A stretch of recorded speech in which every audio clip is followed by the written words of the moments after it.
How many of you are still familiar with bugtong-bugtong? Parents, translate to your children. Okay, here's the bugtong. Ako'y hindi ingay o sayang pansamantala, kundi pusong nagsisisi at lumalapit sa Ama. Kapag buhay ay nagbago at si Jesus ang sinunod, ako'y naroon, spirito'y kumikilos ng lubos. Ano ako? For the sake of the young people, the next generation who are a little bit confused, let me say it in English. Naks. Woo! May ChatGPT, kayang-kaya ni ChatGPT yan. Okay, here's the English translation for the young people. I'm not a show or just a cheer, but hearts that change when God is near. I come when people turn from sin and let God's Spirit work within. I help God's love to shine and grow. What am I? Do you know? Wow. The answer to this, if you already know, is church revival. A spiritual awakening. A spiritual revival. Sabi ng iba, sabi ko na, tama ako eh. How many of you are familiar with the term church revival? If you've been a Christian in the 1970s or 80s, you're familiar with the term Christian or church revival. How many of you know and can name and recall church revivals that happened in the last 40 or 50 years? Church revivals are happening. We always hear the news, something is going on. Some great revival is going on in this part of the world. Now, here's an example, some few examples of church revivals in the last 20, 30 years. The first one is the Jesus Revolution or the Jesus Movement. By the way, you can watch that in Netflix. The Jesus Revolution from the 1960s to 1970 that happened, focused specifically in California, in the States, where all the hippies are coming back to Christ. A lot of conversions, turning to Christ, baptism, mass baptism are happening. So churches were born and established in the California area and eventually spread in the entire United States. The Jesus Movement, or also known as the Jesus Revolution. The second one is very familiar to me because in the 1960s and 70s, I was just in the elementary, even not yet born in the 1960s. But the Toronto Blessing, how many of you are familiar with the Toronto Blessing? None of you probably heard it. Coming to Singapore, I was pastoring in Manila in 1992 to 1994. The Toronto Blessing happened in 1994. That was a big news in the entire world, especially in the Christian world. The Toronto Blessing is a bit controversial in the sense it happened near a church in Toronto, near the airport of Toronto. There's a church there that happened, there was a revival that was going on according to them, that attracted people, Christians from all over the world, everybody traveling to Toronto to experience and get the blessing. So I was thinking, doon lang ba nanggagaling yung blessing? Bakit sa ibang lugar, wala ba? People would spend money to go to Toronto in order to get what they call the Toronto Blessing. And I heard some stories, some of them came back home frustrated that they did not get the blessing, that instead they lose a lot of money traveling there. It was controversial if you research it, because in that revival that happened, people were howling like animals were howling, or lion or dogs. The revivals was so chaotic that the people were laughing in the service. Dito nangyari, dito na-popularize yung holy laughter. How many of you are familiar with that? That in the middle of the service, somebody would laugh. Like laughing like uncontrollably. So that was the Toronto Blessing. But it created impact in the whole world. The third one, the latest one that we are familiar, is the Asbury Revival in the university. You remember that? In February 2023, in one of the chapel services, one time the students remained in the chapel, continued praying, and they did not leave the sanctuary in the next 16 days. Prayers, singing, and attracted people from the United States going there to observe. But what is common in the Church revivals, if you study, is the extended worship. Walang katapusang pagsamba. Conversions, people are coming to the front, some were slain, and large gatherings of people. Now let me go deeper. What church revival is not? Now let's see.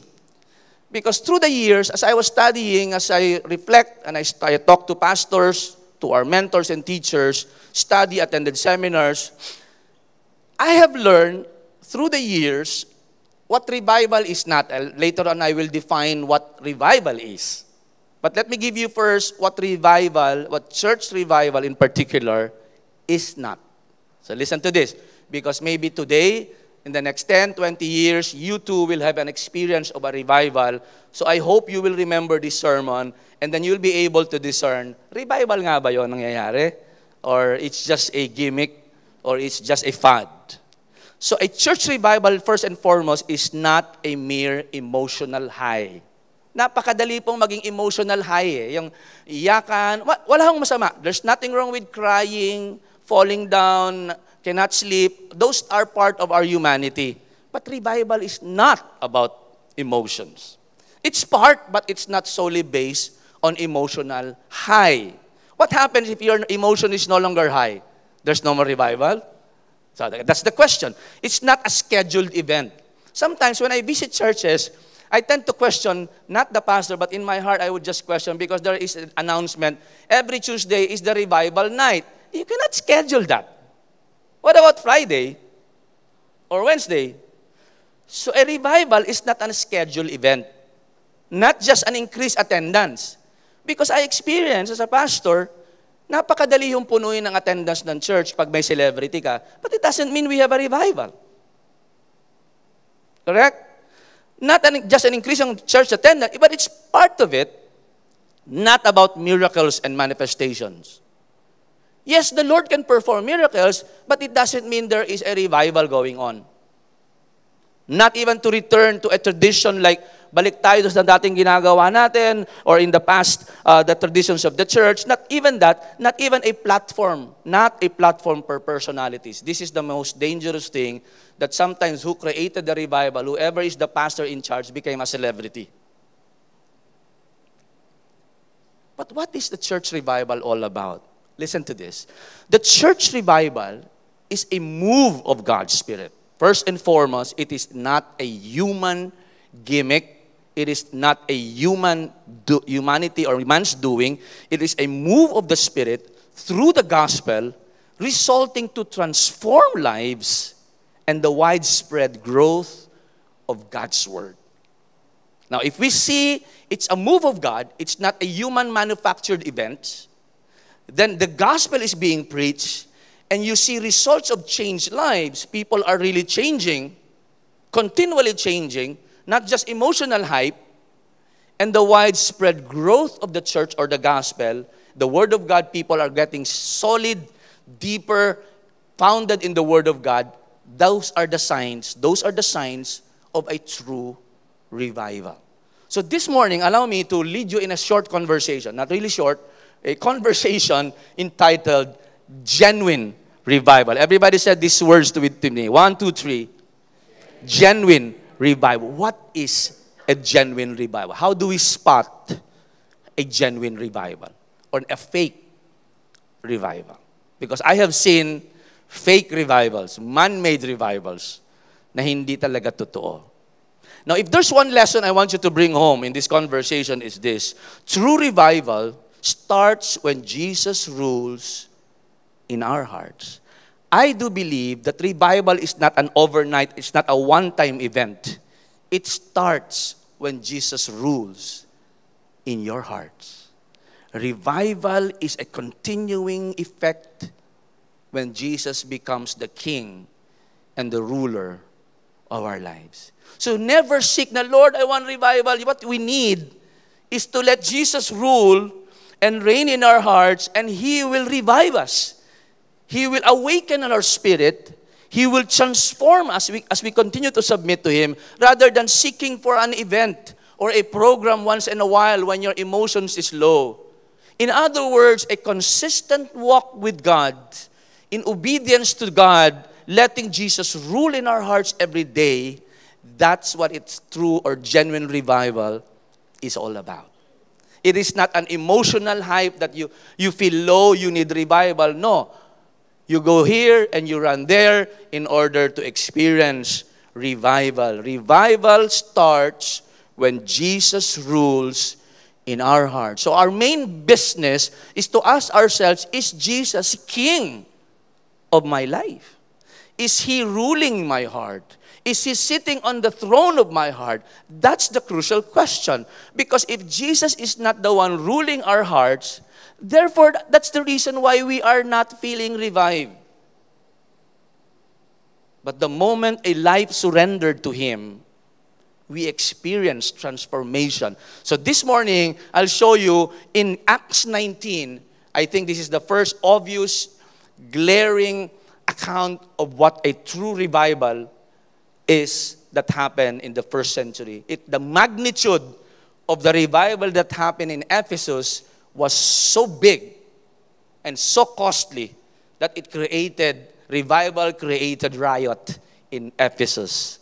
So you will see in the picture of the burning of not Bibles, burning of all the magic books and witchcraft books and everything were burned as a sign of a transformed life. The magicians, the witchcraft, and all these fortune tellers and everyone, the divine healers there, they started to burn and change their hearts change their lives because Jesus ruled already in their life. Acts 19 was Paul's 3 years ministry visit in Ephesus. For the information of everyone, this is the longest time Paul stayed in a certain city in his journey. The longest of all his missionary journey was in Ephesus. 3 years, my brothers and sisters. So this is now the third missionary journey. Last Sunday, Sister Barry shared about Acts 18. Paul from Ephesus, konting visit lang, a transit visit lang from Ephesus, traveled all the way to Jerusalem to bring all the offerings of the whatever he's trying to do. He returned there. It took him a year to return. When he returned to Antioch, all the way inland, he traveled and went to Ephesus. So before we jump in, the city of Ephesus is very important. Major city. So in the map, we can see it's a port. It's a port city in Asia Minor, modern Turkey today. Ephesus is famous for its greatest temple of Artemis. In the Roman word, Diana. This is the goddess of Artemis, the goddess of Diana, the goddess of fertility. It's an ugly idol, an idol with many breasts, because she signifies fertility. But brothers and sisters, I bring you back to first century, during the time of Apostle Paul.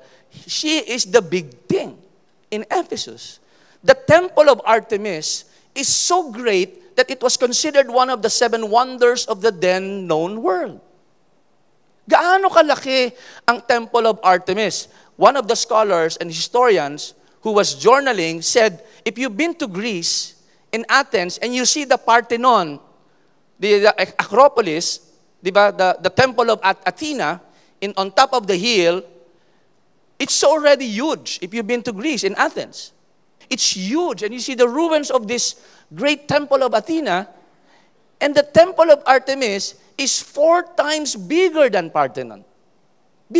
4 times larger. And you can Google the how many pillars, how many square meters. It's huge. And people are going in Asia Minor and Europe are traveling because it was a tourist spot.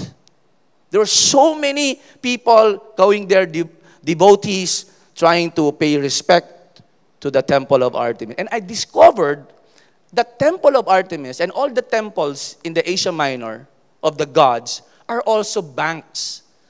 The temple of Artemis is a central bank in Ephesus. People would deposit their money there because they all believe that nobody will touch their money, their gold and silver, if you put them in the temple, because even the authorities don't dare to go and violate the rules of the temple because they're scared of the gods who rules the temple.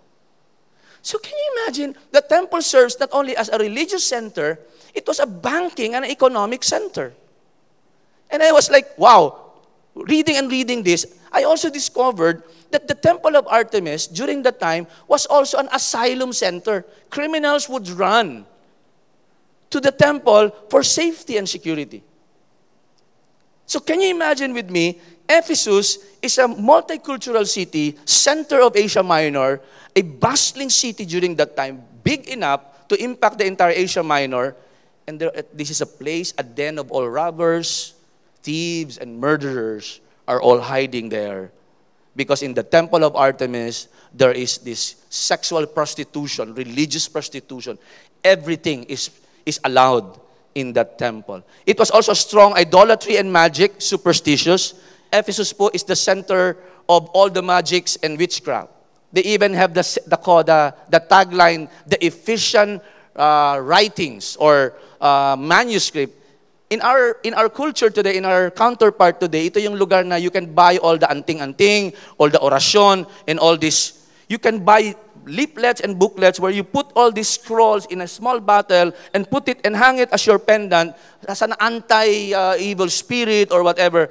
Diba? Marami din sa atin yan sa Philippines. So as I'm sharing it with you, you can already visualize a place in Manila where you can buy and so many, kailangan mabuntis, kailangan maka-attract ng lalaki, o kailangan maka-attract ng babae. Andun lahat ng orasyon.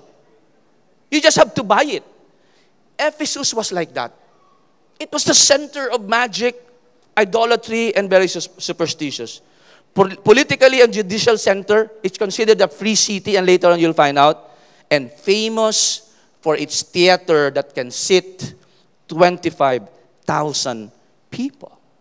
What an amphitheater. I hope someday we'll visit these 7 churches here in Asia Minor for a tour. Now, there are 3 parts of the entire chapter 19. So let me break it down to you. I will concentrate on the 3rd part. So I hope you read this at home. The first part is Apostle Paul arrives in Ephesus for the 2nd time and finds, strangely, 12 disciples of John the Baptist. He teaches them about Jesus, and they are all baptized in his name. Paul laid hands on them, and they received the Holy Spirit. Paul was like 12 men, 12 disciples, and he was so surprised that these 12 disciples, paano kayo naging disciple? You don't even know who Jesus is. Apparently, they were disciple of John the Baptist. Remember Apollos? The brilliant scholar from Alexandria na tinuruan ni Priscilla and Aquila? Also are all familiar. Ang alam lang niya, si John the Baptist. He did not know about Jesus fulfilled the messianic prophecy. So again, Paul encountered, mukhang itong mga to ay mga disciple ni Apollos. The same theology. And Paul said, no. John the Baptist is over. The Messiah came. So he preached about Jesus with them, and they all said, oh yeah. And they got baptized in Jesus, and Paul laid hands on them, and they received the Holy Spirit. Part 1. Part 2, Paul, as his usual doing, entered the synagogue. Diba? To the Jew first, then to the Gentiles. So Paul would usually go to a synagogue where all his Jewish people and started preaching the gospel. So Paul preaches in the synagogue for 3 months. That's long. Usually to only go there for 2 weeks, 3 weeks.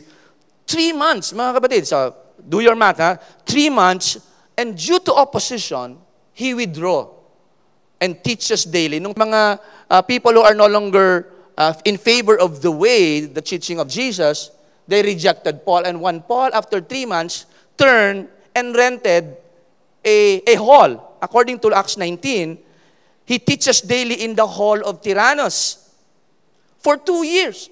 Oh, that's not a joke. 2 years. When he was rejected from the synagogue, he looked for a place, a venue, and he found the hall of Tyrannus. I don't know if that's the philosopher who owns the place, or maybe Tyrannus was the one lecturing in that area. Paul used that place for 2 years. 2 years plus 3 months in the synagogue. So now you can see it's long.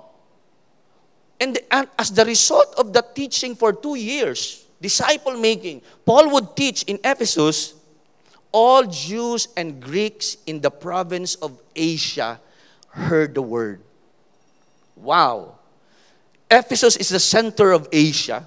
It's not the capital, but it is the trade center, the commerce center, the economic center of Asia Minor. And people would travel all to and fro, would hear the gospel, and they would go out and shared the gospel. As a result of the ministry of Paul for 2 years, the entire province of Asia heard the word.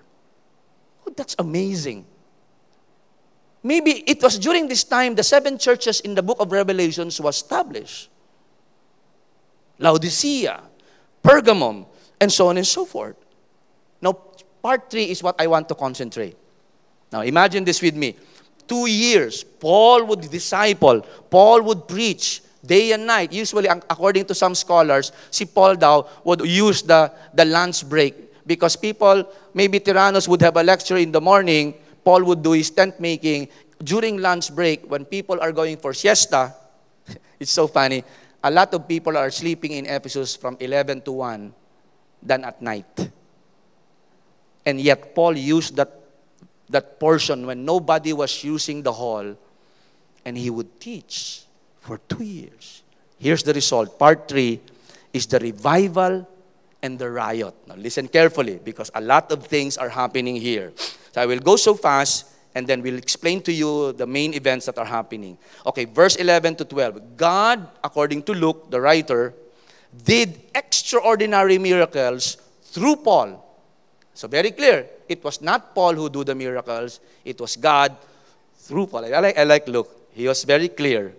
God did extraordinary miracles through Paul. Unlike today, when there is revival, what is being patronized is the senior pastor or the leader of a certain revival area, rather than pointing to God, working through the church. Okay, that's very clear. God did extraordinary miracles through Paul so that even handkerchiefs and aprons. Handkerchief dito, hindi kagaya ng mga handkerchief natin na, by the way, ako po, I belong to the old generation. I still have handkerchief. But the handkerchief that is being referred here, yung turban ni Paul, na a cloth that he bind on his head while he was working as a tent maker, and his apron, sabi dito, even handkerchiefs and aprons that had touched Paul were taken to the sick, and their illnesses were cured, and the evil spirits left them. What a summary na maybe in the 2 years that Paul was teaching in the synagogue, in the hall of Tyrannus, people come and go, tourists are attending. This is the reason why one of those who attended Paul's lecture, okay, listen to this. The church in Colossae, Epaphras. Remember Epaphras? Paul did not find or did not establish the church in Colossae. It was Epaphras who attended in one of his lecture in Ephesus, went back to Colossae, and started a church. Well, Paul was preaching and teaching for 2 years. Some people, okay, people are very superstitious. Siguro they were saying, napaka-anointed nito. Wow, the word of God and everything. So kunin natin yung apron ni Paul. Kunin natin yung ano niya, yung handkerchief niya. Or maybe pinahid lang si Paul. Di ba? Tayo mga Pilipino, superstitious eh. Pahiran mo kaya si brother at yung may sakit si bunso. Uy, gumaling oh. Can you imagine the apron? Maybe kung sa Philippines nangyari, ang gagawa na siya ng merchandise. Mga kapatid, bilhin na kayo, Paul's apron. And that would sell like a hotcake. Evil spirits were being driven left and right. So this becomes a news. Some Jews, now listen to this, sabi ni Luke, some Jews who went around driving out evil spirits tried to invoke, they copied the name of the Lord Jesus over those who were demon-possessed. Dahil may nangyayari, no? Nabalitaan nila what Paul is doing, the extraordinary miracles. So they would say, these some Jews, why Jew? By the way, in the ancient world, the Jewish people are considered as one of the great magicians. You know why? Because they heard about the name of their gods that they cannot even pronounce because that name is so holy. And usually the Jews are we know the secret name of that God. So they were considered as the Jews are the great magicians because they hold this kind of mantra or the name of the God that is so powerful. So these some Jews apparently tried to invoke and said, in the name of Jesus, in the name of the Jesus whom Paul preaches, gaya-gaya, no? Nakakita ng possessed. Uy, may evil spirit. And this some Jews like, wow, let's just copy what Paul did. Hey, in the name of the Jesus that Paul was preaching, I command you to come out. Wow. If you have not experienced exorcism or deliverance like this, do not copy this. Ito yung panahon na, please do not do this at home. This is not a joke. So, these Jews copied Paul. 7 sons of Sheba. Itong some Jews na to, 7 na magkakapatid. I don't know if they were really physical sons, or maybe they're called followers, the sons of Sheba. Look at this, a Jewish high priest, self-proclaimed. He was not the Jewish high priest. He was just saying because in Asia Minor, the Jews were feared because maybe they claim to know the name of the God who created the heavens and the earth. And we cannot share it to you because it's so powerful. So 7 sons of Sheba, a Jewish priest, chief priest, were doing this, the casting out of demons. One day, ibig sabihin nito one day, several times they were successful. Yun ang mga evil spirits daw, kapag mataas ang rango, parang games of the general yan eh. Pag may kaharap ka at mas malaki ang rango sa'yo, taob ka. Ganun ang mga evil spirit eh. Ay kung ang nakaharap mo yung captain, okay. One day, these sons of Sheba, the evil spirit they cast, answered them, Jesus, the Jesus that you were saying, I know. The Paul you were saying, I know, we know. Who about you? What about you? Who are you guys? Booking. And they don't know what to do. Then the man who had been possessed by evil spirit jumped on them, the 7 sons of Sheba, and overpowered them all and gave them such a beating, parang Manny Pacquiao lang ang dating, and they ran out of the house naked and bleeding. Can you imagine? And that event became breaking news in Ephesus. When the event became known to the Jews and the Greeks living in Ephesus, remember this is a major city, people are crossing left and right, they were all sieged with fear. The last time we heard this is when Ananias and Sapphira died. There was fear. Wow, this is not a joke. What Paul is doing for 2 years is not a joke. Something that young people should not copy at home. And the name of the Lord Jesus was held in high honor. That's a true revival. And that's not the peak yet. Many of those who believe, now here comes the revival, the effect. Many of those who believe now came and openly confessed what they had done. Because of that event, those who were attending Paul's lecture and seminar started to realize, oh no, we have to let Jesus rule our hearts. And when they let Jesus rule their hearts, many of them come and openly confess what they had done. Mass confessions. Hindi lang pala mass wedding, mass confessions, sabay-sabay sila, nagkasala po ako, whatever. Sabay-sabay, mass confessions of people openly confess whatever they're done, and a number who had practiced sorcery. Remember, Ephesus is the center of idolatry and magic. Mga young people, kung kayo ay gumagawa-gawa pa ng mga magic, okay lang yung magic. Pero do not engage in sorcery.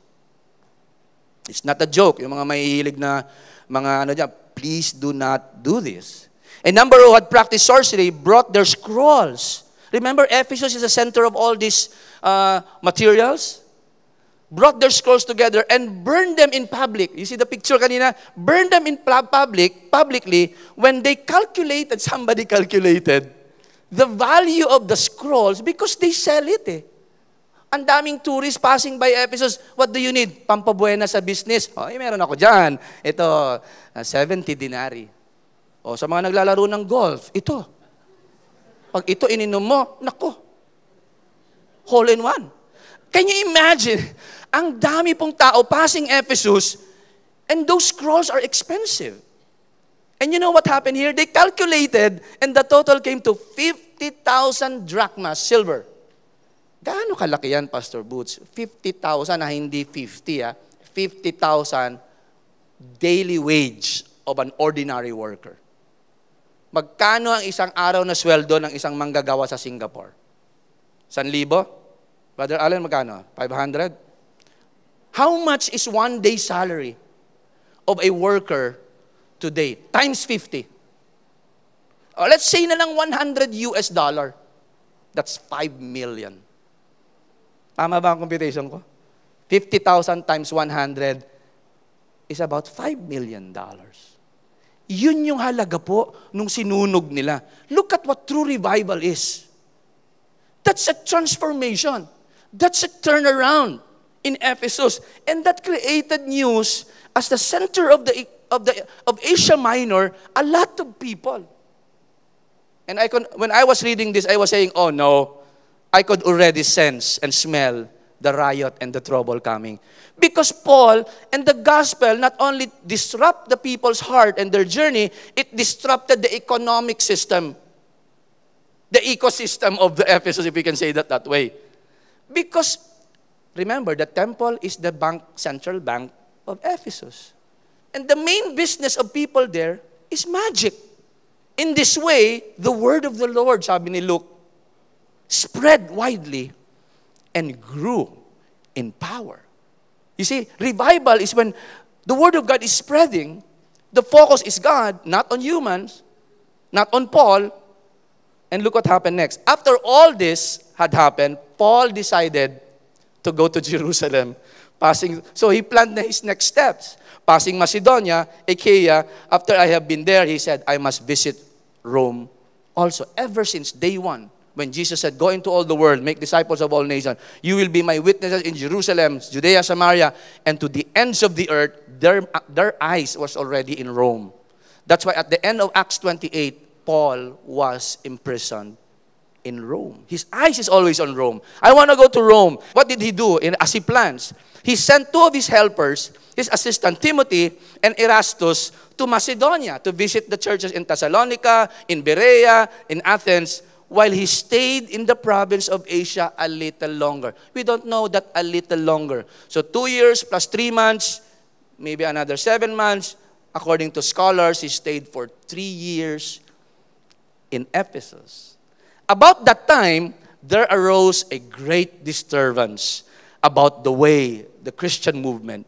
A silversmith named Demetrius, who made silver shrines for Artemis, bought in a lot of business for the craftsman there. Brought a lot. Siya yung tagagawa ng miniature ni Artemis, bahay-bahay ni Artemis, payong ni Artemis, sapatos ni Artemis. Binibenta po yun. Ikakabit mo sa bagong panganak para antay hindi siya madapuan ng lagnat, ng flu, kontra sa sipon, kontra sa ganyan. Ang daming, buti na lang naging Christian kami. Si Nichelle wala na nung kabit-kabit na nun. Si Jairil wala na. Imagine niyo ang bigat nun. Si Demetrius, he is the main one maybe, he's the main business, he was affected because no one is buying na. Because of the revival that was going on. So he gathered all his business partners and he called them together along with the workers and related trades. And they were saying, meeting tayo, mukhang lugi na negosyo natin because of this Christian. Who is the one, the culprit of this? And they said, there's this apostle named Paul. You know, my friends, he said, that we receive a good income from this business. And you see and hear how this fellow Paul has convinced and the entire city and led astray large number of people here in Ephesus and in practically the whole province of Asia. Ganun ang revival. He says that the God, according to this Paul, he was teaching that the gods, kagaya ating patron, si Artemis, that the gods made by human hands are no gods at all. Patay si Paul. We need to do something, mga comrades.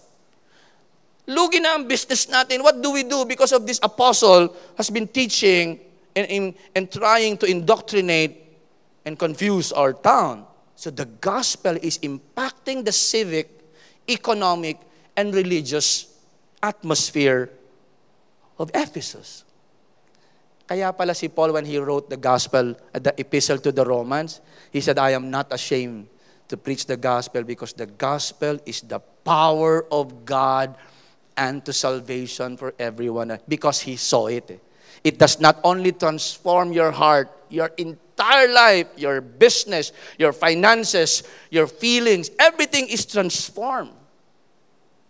Because true revival starts when Jesus rules our hearts. Hindi siya pwedeng border lang ng isang kwarto. Jesus, I receive you into my heart, pero border ka lang yung one room lang yung sala, Lord, share yan yung kitchen share, pero yung master's room, akin yan, you are not allowed. We may have received Jesus that way. Lord, bed spacer ka lang ha. No. When you receive Christ in your heart, let Him rule your whole life. Then and only then revival will be experienced. And then he continues saying, there is a danger not only that our trade will lose its good name, but also the temple of the great Artemis will be discredited, and the goddess herself, who is worshipped throughout the province of Asia and the world, will be robbed of her divine majesty. The problem usually occurs because of jealousy. And this time, it has disrupted the economic flow of the entire city or the province of Asia. When they heard this, they were furious. Magaling na speaker to si Demetrius. Narali niya and began shouting. Look at the chant. Great is Artemis of the Ephesians. Great is Artemis of the Ephesians. They started chanting. And maybe I was imagining from that hall, they marched towards the city. Great is Artemis of the Ephesians. Great is Artemis of the Ephesians. And people, because they were all devotee of this goddess, started joining. Some of them, they don't even know what's going on. Soon, the whole city was in uproar. Usually, this is the mob. Di ba? Pag may mga rally, delikado yung rally. Sometimes, totoo yung, with noble purpose yung rally, sasamahan ng mga mob, gulo na. The Uzi, and taka yung mga pagulo, they don't even know why they are there. Soon the whole city was in uproar, and people sieged. Grabe, dahil emotionally hyped. This is a different kind of revival to. Emotionally angered na sila. They arrested Gaius and Aristarchus, co-worker ni Paul, traveling with Paul, companion from Macedonia, and all of them rushed into the theater, the 25,000 seats amphitheater. They dragged these two believers there. And then when Paul heard about it, listen to this. Paul wanted to appear before the crowd. But the disciples, apparently there is already a church there, would not let him. Paul, don't do it. Paul was so brave. They arrested Gaius and Aristarchus. He wanted to go. No, Paul, this is different. We would not let him go. Even some, I like this. Don't miss this. Even some, sabi ni Luke, even some of the officials of the province. In other translation, Asiarchs ang ginamit na translation. But in the NIV, it gave us a translation, even some of the officials of the province, friends of Paul. Now, the gospel is not just for the common people. Paul has been attracting and even engaging the high officials of the province of Asia. Mga mayor siguro to, mga elite na mga... Paul had friends. Friends of Paul sent him a message begging him, the mga political friends ni Paul, please, Paul, do not go. This is different. We know, kilala namin ng mga Ephesians, begging him not to intervene, not to go to venture into the theater. Paul, don't go there. The assembly was in confusion. Some were shouting one thing, some another. Ano nga daw yun? Great is Artemis of who? Great is Artemis. Gaya-gaya lang sila. Most of the people did not even know why they were there. True. This is even true up till today. So see to it when you are invited to a crowd gathering, you know what the gathering is for. Baka tayo ma-aresto, hindi natin alam kung ano nangyayari. Now, by the way, before I move on, the word assembly is where we get the word church. Ecclesia. Ecclesia is the Greek word that Paul used for the church or Jesus, is first and foremost a political word, a legal assembly.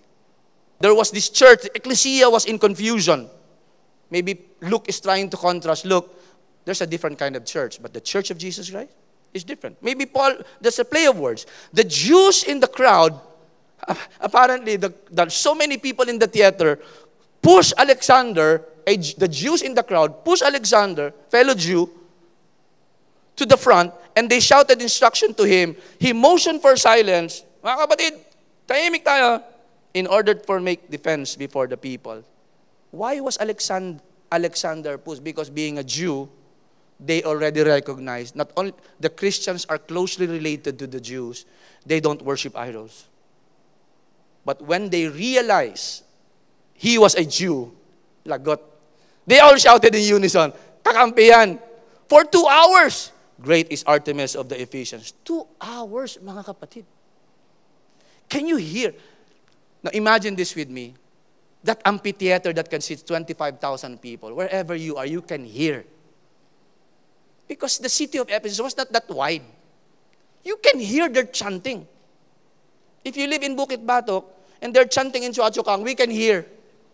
You can hear the chanting of people for 2 hours, maybe with the stamping of their feet. Great is Artemis of the Ephesians.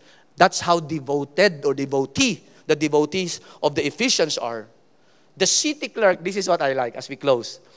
All of a sudden, in the middle of this mob and riot, the city clerk, we don't know who's the city clerk. The city clerk stood up, quieted the crowd. He's an official. He is a public official.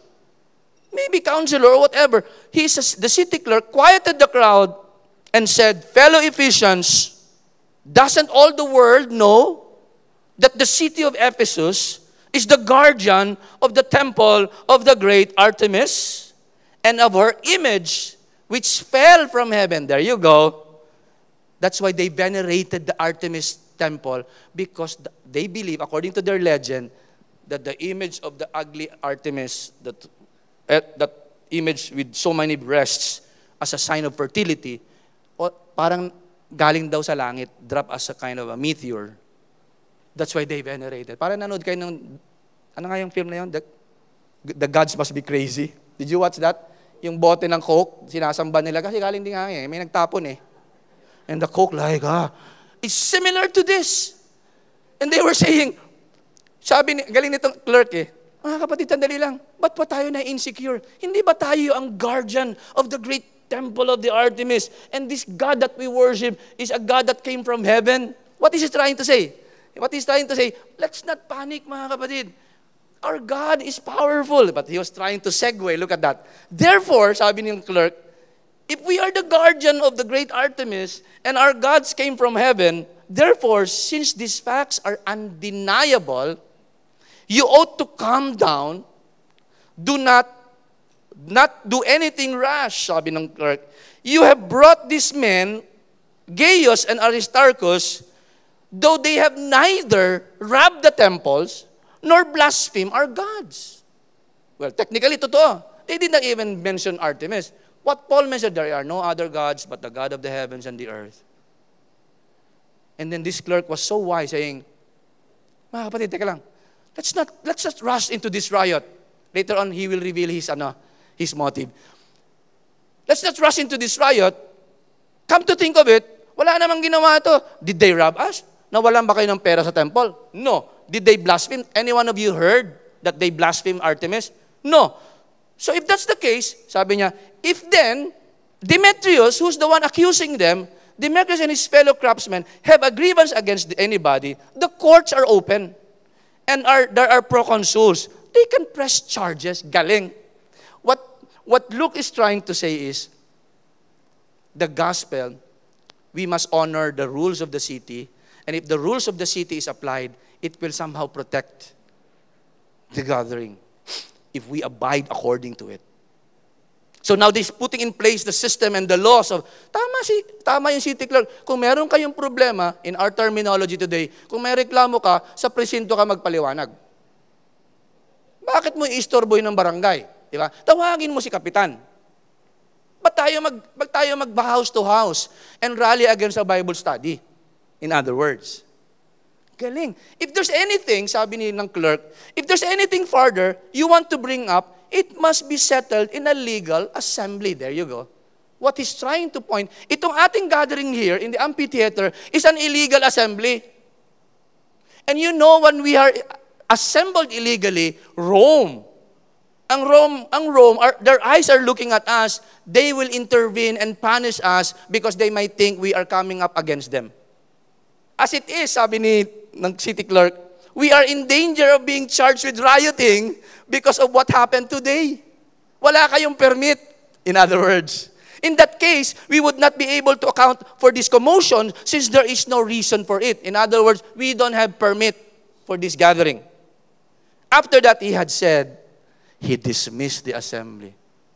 Galing ano, may intervention si Lord. Gumagamit si Lord ng mga tao. But this clerk is actually saving himself.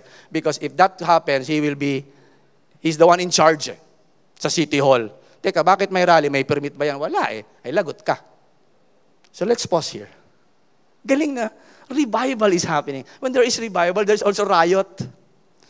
Because the gospel will really transform not only the lives of those who believe, but it will change your lifestyle as well. Magbabago yung patakbo mo sa business. Magbabago ka bilang supervisor. If the gospel is in your heart, if Jesus rules your heart, it will change the way you manage people. It will change the way you conduct business. And that has an effect on in the society. If we live in a place where there is corruption, if we live in a place where corruption is norm, and all of a sudden naging Christian ka and Jesus rules your heart, of course you'll change. And your subordinates and your colleague will, sir, yung practice natin, sir, hindi na ngayon. Sir, mawawalan tayo ng commission. Iba na. So it will change Genuine revival. It starts when you let Jesus rules your heart. Now, in summary, as we close, Paul's ministry in Ephesus revealed the unstoppable power of the gospel to transform lives. Paul's ministry in Ephesus revealed the unstoppable power of the gospel to transform lives, confront falsehood, and ignite revival. Now, fast forward, when Paul wrote his letter, Ephesian letter. If you read the Ephesian letter now, with this background, you'll understand. That's why Paul in Ephesians, he said, stand with your armor, full armor of God, for we wrestle not against flesh and blood. Spiritual battle and warfare is real because of the background of what happened in Ephesus. You see that? You see that now in parallel? Wow. When you read the Ephesian letter, we used to live this way, but no more. We have been saved by grace through faith. Remember, Paul is saying, do not grieve the Holy Spirit. Be careful. Our enemy is not flesh and blood. Stand with your armor, full armor of God, against the works of the enemy. In Ephesus, we see that when Christ truly reigns in hearts, genuine revival follows, and no city, culture, or stronghold remains unchanged. Yun yung tanong If a country claims to be a Christian country, but why is it that our country is not changing? That's the question.